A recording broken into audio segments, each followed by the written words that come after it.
Well, everyone, I am so excited today to bring in just a longtime LLB contributor, all the way from the beginning, Mr. Rob Yeah, Pottorf, coming at us from his home studio. Rob, how you doing tonight, buddy? I'm doing great, man. It's good to see you. It's been a while. It has. People will probably wonder where you've been, but you've been a busy, busy dude. Tell us just Yeah. kind of what's going on in your world and what's keeping you so busy. Well, a couple years ago or a year and a half ago, I was nominated for a daytime Emmy, and since then it's gotten a little crazy. So, finished up two films. Been hired by RWS Entertainment to write shows for them and for cruise lines and all that stuff. And then I've got another film, just finished one, got another film coming up in like 3 weeks. It's insane. So fortunately, that's great. Unfortunately, it keeps me away from playing with LLB, but I had a great run. It was fun. Yes, absolutely, and you'll be back in some I know. an artist, and you'll beg me on like you did. Yeah, When you start doing some more of those 80 things, I'll be bugging yeah, and you'll be in or whatever. But so yeah, you were nominated for an Emmy, and when people ask us, are we professionals? I say we're not, and that's not always true. There's a handful of you guys that this is what you do for a living, and so yeah. it's really cool that you've been a part of it. And It's either this or sleep in a cardboard box under an overpass. you were one of the first calls I made about the project, Yeah. all the way back in either late 2012 or early 2013. I don't remember exactly when that call was, except it was in the wintertime.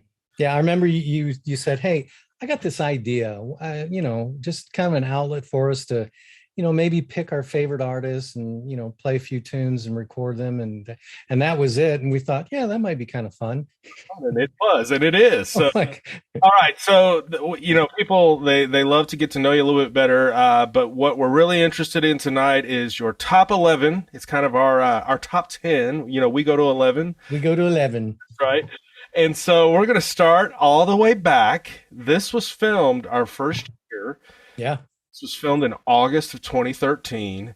This is your number 11 song by the Cars, Magic. Tell us what you love about this video and our performance.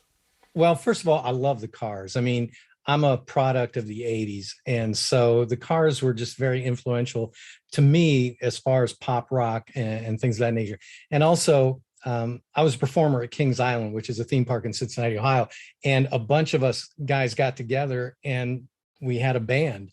And Cars was one of the artists that we covered in the band. So it kind of holds a special place for me, not only loving them from the 80s, but also those group of guys who are still my best friends to this day. So yeah. And Magic was one of those.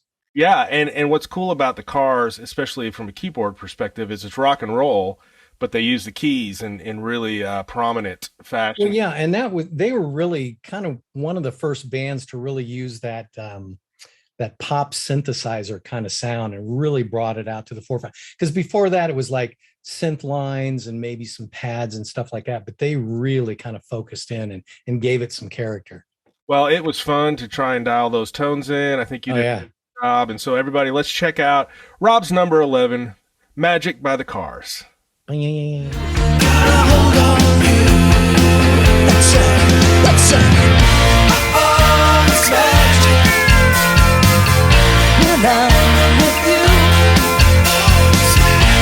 Oh, it's magic. Just a little magic. You know it's true. Oh, it's magic when I'm with you.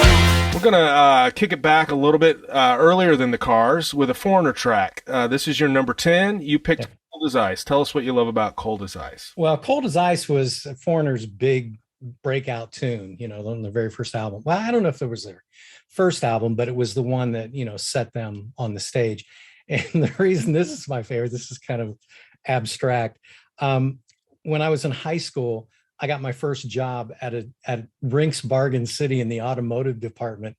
And every time I go to work after high school, I'd go back there and I'd take the 8-track tape and shove it. Because, you always have those big things of car radios and it was 8-track tape. And I'd shove it and I'd play Cold as Ice as loud as I possibly could before, anybody was in there. So yeah, so that's one of my favorites.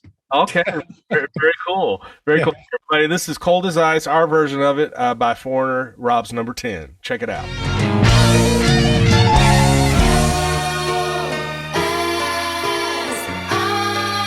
You know that you are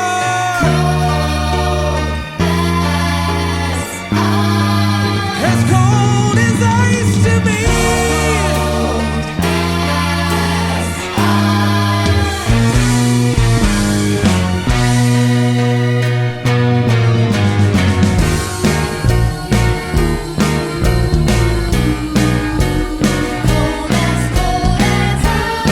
Coming in at number 9, this is a lot of keys players and really a lot of guys our age or a little older, probably favorite band of all time. Absolutely. Not your favorite band, but it's a benchmark band, Steely Dan, and you picked at number 9, Josie. Tell us why.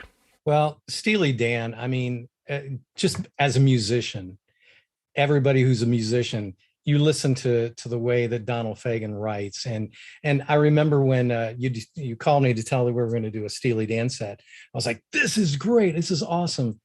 And then when you hung up, I went, oh man, because this is not easy stuff. And you actually sent me the charts and I sat it down in front of me and I looked at it and I started playing it and the chords were there, but they weren't the same voicings that Donald Fagen used because he's just really out there. So I just sat down and started dissecting this stuff and it was so much fun to put together. And, listen, Steely Dan's one of my favorite groups in the entire universe.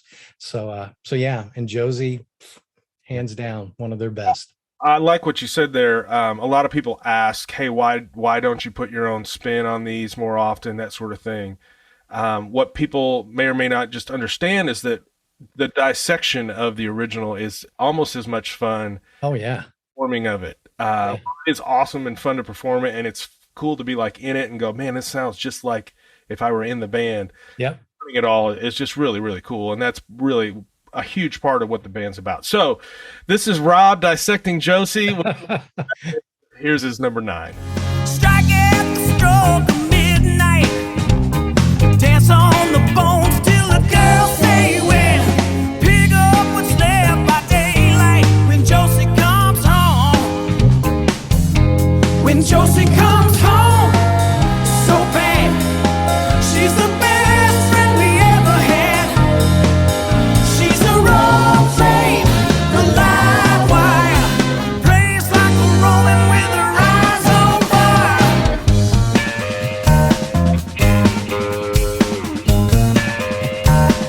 Moving it back into the 80s, this is a Hall & Oates track. It's one of my favorite Hall & Oates tracks. Tell us why you love it, and this is Kiss on My List. Well, once again, back to the 80s. I mean, Hall & Oates, they were demigods as far as I was concerned. And, Daryl Hall with his keyboards and everything that he did. And then he also played guitar. I mean, he was multifaceted, but I just loved every song that they created. I liked them back, in the 70s when they were doing, Sarah Smile and all that stuff. But man, when they got into that pop realm and Daryl just came into his own, and Kiss on My List was always one of my favorites. And I was living out in California at the time. And the summer that I was out there, this was a huge song. So it always brings back great memories for me. I love this tune because from the very first, if you played one note, oh yeah, kind of almost out of tune, CP-ish, CP70, baby. It's Kiss on My List. It's one of those classic tracks. Dun, dun, dun, dun. Yeah, I mean. So hey everybody, this is his number 8. This is Kiss on My List by Hall & Oates. Check it out. Do it.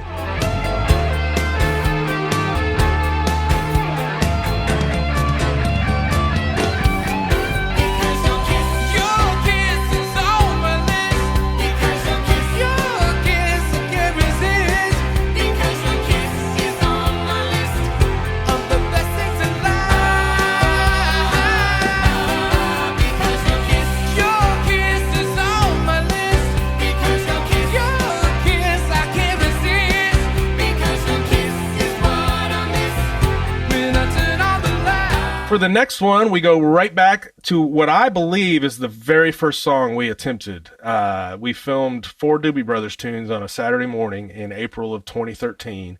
And I think Taking It to the Streets, your number 7, was the first one we went after. Tell us what you love about it. Well, this was tough because Michael McDonald, I've got like a few very favorite artists. Michael McDonald is in the top 3. Kenny Loggins is up there also.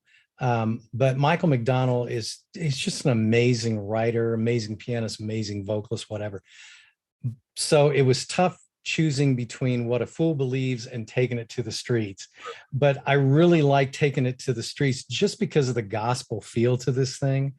And just the piano part is just so much fun to play. It's just meaty and you can really get into it. And so, yeah, other than that, that's pretty much why I love it. It's a classically, just a classic pop tune. Yeah. Cool twists in it, Yeah. Second verse, it almost feels like it turns around and stuff. So it was a lot of fun, and it was our kind of first, we're dipping our toe in the water. This is Taking It to the Streets, Rob's number 7.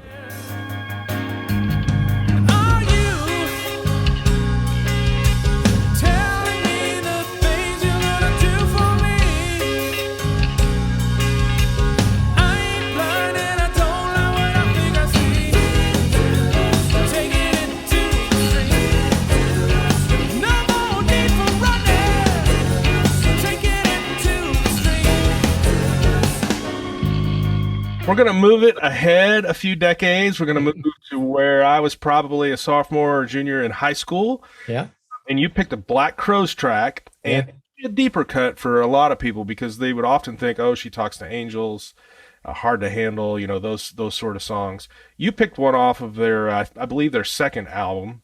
It's a deeper cut. Which one did you pick, and why do you love it? Well, I picked Thorn in My Pride, and it was one of those tunes I didn't know. And when you sent us the set list, it was the first time I'd ever heard it. And I learned all the others. But for some reason, this one, everybody always talks about, well, the music spoke to me. Well, this one actually did speak to me. And it was a deep song. Like you said, it's a deep cut, but it's also a deep song. The other thing that I liked about it is I got to stretch a little bit because I got to play guitar on this one and do a little bit of a solo with you. And but then I had to like sling that puppy around and do some gospel piano on it. So it was more of a challenge than anything. And I think you're a lot like me. You refuse to be defeated. So I was gonna do that if it killed me or not. And it turned out okay. But I love that song. I mean, it's just one of those tunes that does speak to you. And I never thought a Black Crowes tune would. But yeah, I love that song. Mature song when it comes to writing, and it goes through these different stages. It's great guitar, great organ, great vocals, and it's like going to church at the end. And and it was fun. Austin was playing organ on that one, so it was fun with this whole dynamic going on with the three of us. It was a ball. Well, it's a favorite of mine too. So at number 6, this is "Thorn in My Pride" by the Black Crowes. Check it out.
So coming in at number 5, you picked a song by an artist that doesn't love that we have their video. I will try and put the clip of this video in. It may or may not make it, but because we've had to pull them back down again. We had them up for a while, then they went down, then we got them back up, and then they back down. But it's a great song, and we had a lot of fun doing it. You picked New Kid in Town by the Eagles at number 5. Tell us why you did. Out of all the, I mean, listen, I'm a huge Eagles fan. I remember their very first album when it came out. It was released and we all listened to it. And, oh my God, this is just amazing. Yeah, I'm that old. Yeah. But when New Kid came out, that was sort of it was a little bit of a different era for them. And it's just an emotional tune. And Derek Burrough sang lead on this one. And every time I hear that song, man, it just literally almost brings me to tears because he sings it so well. And I remember the night that we cut all that stuff, because that was a magical night also. But I remember when we were cutting New Kid and, you've got your ears in listening. And Derek, I mean, he was just flawless. It was gorgeous. So that was a fun sessions. And I just love that song. Yeah, I always felt like they should have called Derek to fill in. Yeah. Yeah. He just has that low tenor baritone-ish country and Fry thing going on, and it was a magical night. So this is the Eagles, New Kid in Town at number 5 on Rob's Top 11. Tears on the shoulder, this talk on the street is there to remind you. It doesn't really matter which side you're on. You're walking away and they're talking behind you. They will never forget you till somebody new comes along. So we're going to move into the 80s. We're going to bounce around again. This is a classic Journey song, a lot of people's favorite. You picked Separate Ways at number 4. Yeah, Separate Ways, man. If you think of Journey, usually you think of Separate Ways. I mean, that whole keyboard part is just amazing. One note you're in and you know exactly what song it is. Oh, absolutely. And the other part of that is the very end of it too. I mean, the end of that song is so ridiculously powerful. It's amazing. And that was 1983, I think, is when that song came out. And that was the prime of just pop rock and roll. So yeah, I love that song. All right, here we go. This is Separate Ways by Journey, number 4 on Rob's list. If he ever hurts you, true love won't desert you. You know I still love you. Though we touched and went our separate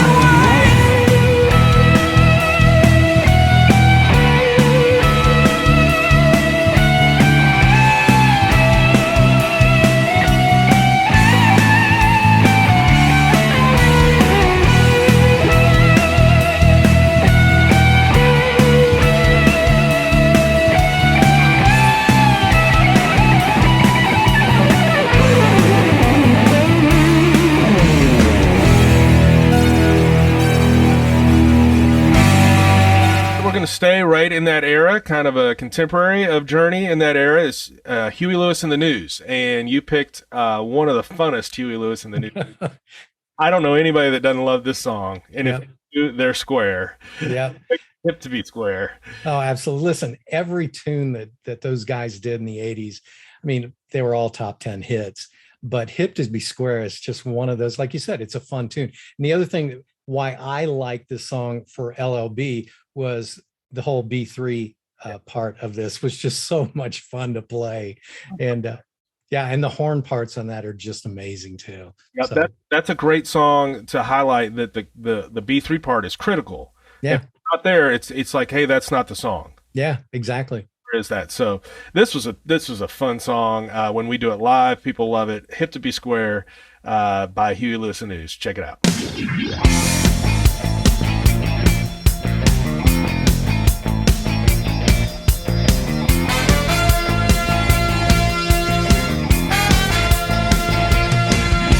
I used to be a renegade.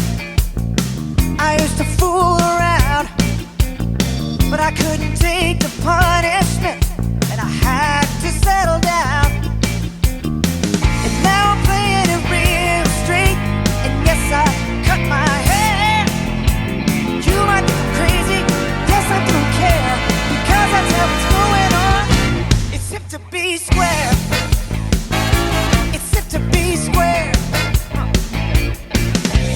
right, all the way from 11 down to number 2. This is back to Steely Dan. You have to have 2 on the list if you're a Steely Dan. Hard to pick one. So you picked another one, I believe off of Asia. This is, Yep. Why'd you pick Peg? Asia, 1977, and that was the year I graduated high school. But yeah, so I remember that song from my senior year in high school and just listening to it going, this is just an amazing tune. And there are a few bands that really kind of influenced me musically. Earth, Wind and Fire was one. Steely Dan was the other. I mean, they took you off into different directions musically that really got your brain thinking in a different manner. And Peg is one of those tunes that's just, when you listen to it, it sounds like an easy pop tune, but when you sit down and dissect it, yeah, Donald Fagen's insane. That's all I can say. So you mentioned what year? What year do you think that was? That was 1977 Asia. Okay, and you were a senior in high school? Yes, I was. You weren't even born yet. No, I was. I was learning to walk.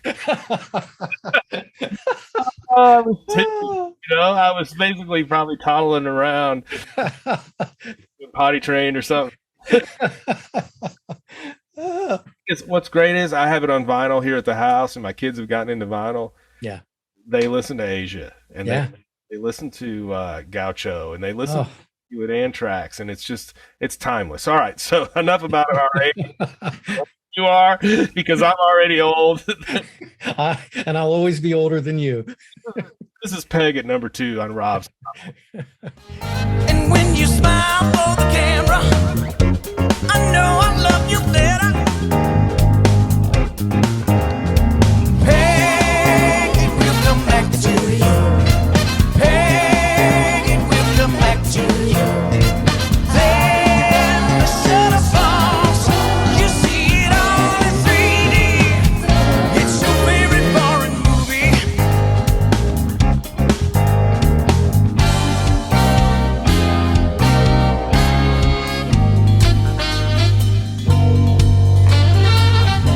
So we've walked again all the way from 11 down to 2. It's been a really interesting list. I want to remind everybody that you can help support the band by going to our Patreon link in the description. You can get behind the scenes footage and some mixed videos and early releases, all that sort of stuff.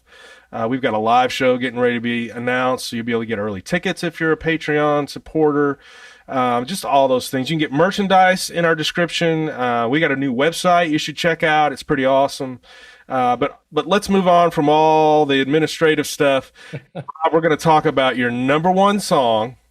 And I remember finishing up the mix on this and sending it to everybody and just going, I cannot believe how amazingly good this is. Not because of anything anybody did individually, but because it has the spark. Yeah. Your number 1, I'm going to let you tell people the band and the song. What is it?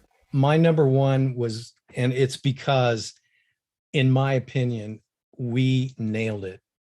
And it wasn't any one person. It was collectively as a group. We just nailed this song. And it was one of those songs that when you listen to it after you got done mixing and all the video was done and listened back to you, went, did we really do that? Oh my, this sounds amazing. And my number 1 song is Hard Habit to Break by Chicago. Oh yeah, absolutely. Yeah. Now, that song, I mean, it's, if you know David Foster, you know that my hero. That song doesn't happen, production, writing, any of it without him. It's almost like it should just be a David Foster song as covered by Chicago. And I remember when we picked it, because I felt like we needed to do a big ballad of theirs. We needed to do some 80s. We picked it just because I thought it's the best song. And there were other ones we could have, You're the Inspiration or those sort of tunes.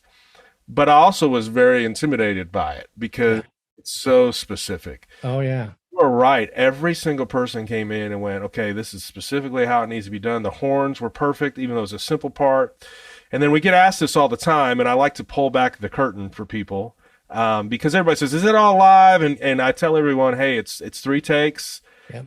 it together, we cut it together. But I get asked, and we get comments often about where's the string section. You tell on us because I'm not ashamed of it at all. Where did the string section come from? Because it wasn't in the video. From my computer.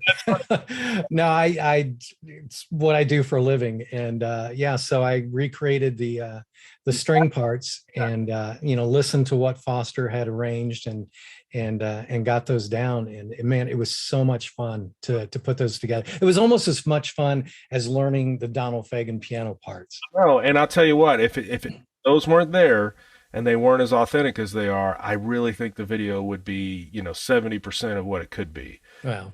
So I'm just amazed that we have people like you who have those talents, kind of put the icing on the cake, and we can send it out. And it is one of my most proud moments of videos. And so I'm glad you picked it. This is Rob's number one song, "Hard Habit to Break" by Chicago.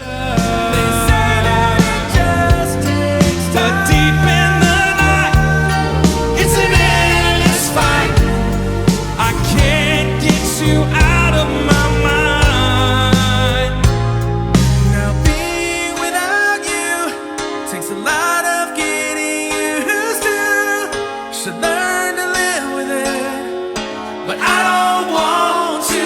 Be without you is all a mere mistake. Instead of getting easier, it's the hardest thing to take. I'm addicted to you, baby. You're a hard habit to break.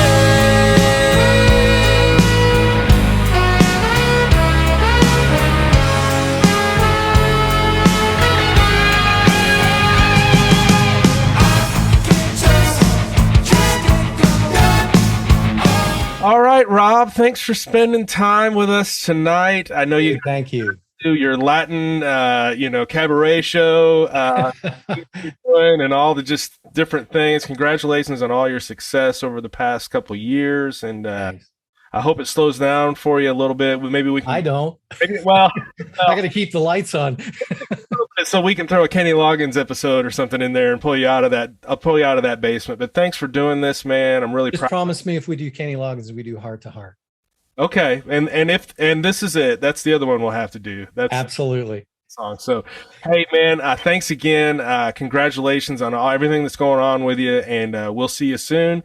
Everybody, go check out our descriptions, links in the description, and we'll see you at the next release. See y'all.